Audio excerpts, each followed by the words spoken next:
This is a first for me, so bear with me. I want to talk about my health story. It's a long, complicated, messy story that for the sake of time, I'm not going to dive into entirely, but I do want to share, and I'm determined to share because I know what it's like to feel really alone in a battle with chronic illness, and I know that there are many people out there who feel that same way.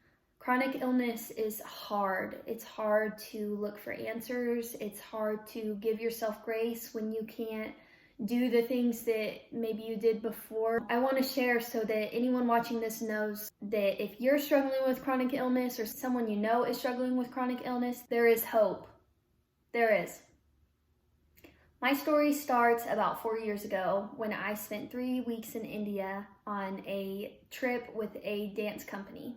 I was 17 years old. 3 days into our trip, I started feeling horrible.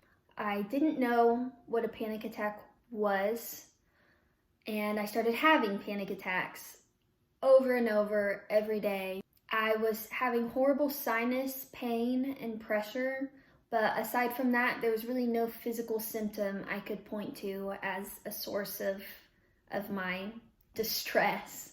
I couldn't fall asleep. I was so anxious that I would just lay awake, panicking, having panic attacks, and not know what to do. I told myself that I just needed to get home, get back in my normal routine, and everything would go back to normal. Once I got home, I spent my first day back in the emergency room covered in hives from an allergic reaction that I had to stomach medicine that I took on the plane home from the trip. In the emergency room, I explained to the doctor that I was having sinus pain and that I felt really bad.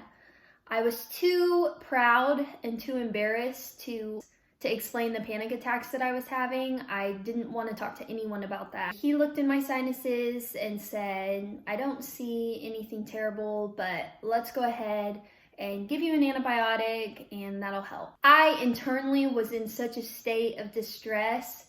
I wanted to hide it, but inside I felt like I had lost my personality.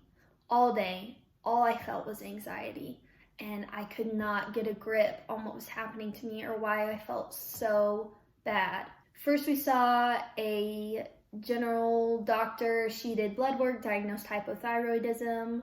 Saw an ear, nose, and throat doctor. He found a ton of infection in my right sinus cavity to the point where it was totally collapsed, and I had sinus surgery. The sinus surgery didn't help. The hypothyroidism medicine didn't really help, and I was still having such horrible insomnia that there were nights when I was only sleeping maybe 2 hours. I continued to travel and dance and perform and push my body to the limit, considering I was so tired, but I didn't want to slow down. I felt that if I slowed down, I would be giving up.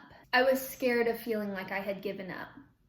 There's about a 3-year time span. It is a very long, winding road of seeing various types of specialists, internal medicine doctors, naturopaths, ENTs, allergy specialists, who all gave a diagnosis for a piece of the puzzle: anxiety disorder, adrenal fatigue, chronic allergies, chronic sinusitis, things of that nature, that never did enough to get to the root of what was going on. So I'd be treated for this, but still have this problem, or this, and still have this problem. And when I would tell people my story of I was pretty healthy until I went on this trip, they would try to listen, I know, but it just would never get me anywhere. There was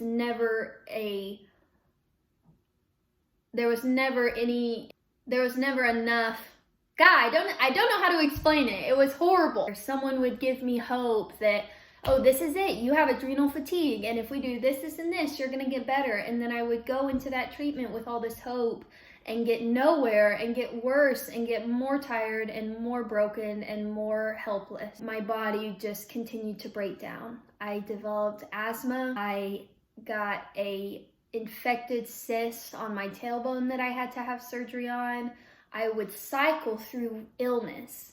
I would be okay for a few days, think I'm getting better, these supplements are helping, clean eating is helping. And then just like a wave, I'd sort of get ducked under another round of feeling so tired and running a low-grade fever and not knowing why. No one could explain to me why. After that year, I stopped dancing. I got connected with another doctor who felt confident that we could find what was going on and fix it. Worked under a sort of leaky gut protocol, as well as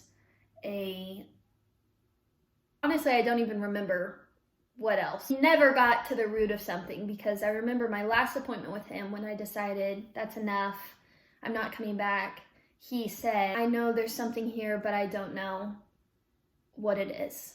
By just the grace of God, my mom heard about a woman who did unusual health cases. She wanted to do more testing than I had done before. She wanted to look at heavy metals, at mold toxicity, at the potential of Lyme disease, my food allergies. I got back 2 positive results, positive Lyme test, and what she called the worst toxic mold case she had ever seen. And this woman treats toxic mold illness. That's something that she does specifically. Say that this is the scale for the test. I had multiple types of mold that were like off the chart for the test. I sat in that appointment and wept when she told me what those tests had shown, because for 3 years I had felt like an idiot. Like, here I am going to all these doctors, all this money poured into one dead end after another, and maybe I'm just being dramatic, maybe I'm just overreacting, maybe I'm fine and I just need to get over it and accept that I'm not gonna be like I was before that trip anymore. This is who I am now. And thank God that's not true. Those symptoms were connected to something deeper that treating symptoms could never resolve. Obvious disclaimer, I am not a trained medical professional. I have no background in medical training, but I can speak from what I've read and what I've experienced that mold specifically is a very difficult illness to treat, and it is very difficult to get someone to test you who knows what they're doing. Only 25% of the population to begin with is even genetically susceptible to mold toxicity. When you have a compromised immune system, your body is unable to fight off things that a healthy body would. The way I've pieced together the narrative of my health story, it could change. I hope it doesn't change. I hope this is really it.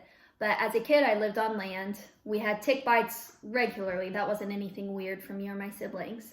Around 11 years old, I started having numbness in my hands and in my face. We never did any follow-up with it because it was one of those things that it would come and go, and I could never piece together what it was. It's possible that I contracted Lyme disease as a child from a tick.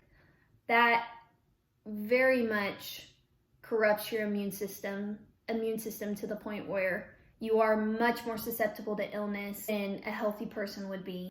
On that trip to India, one day we were hanging our towels up on the wall in the place where we were staying, and one day I took my towel down from the wall and there was this like dark ring around my towel. I didn't even think about mold then. If I did, it was so far in the back of my head that I never put the pieces together.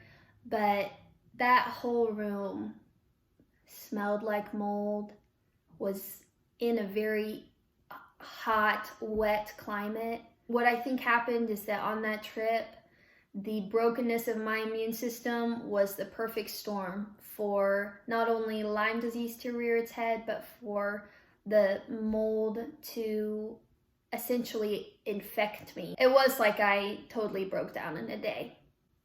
And mold can do that. It really can. I share all of that because the more I have even talked about my journey in my own community, the more I'm realizing that I know people who are dealing with this. This is not an uncommon thing, even though it is very difficult to find a doctor who knows about it and who will treat it.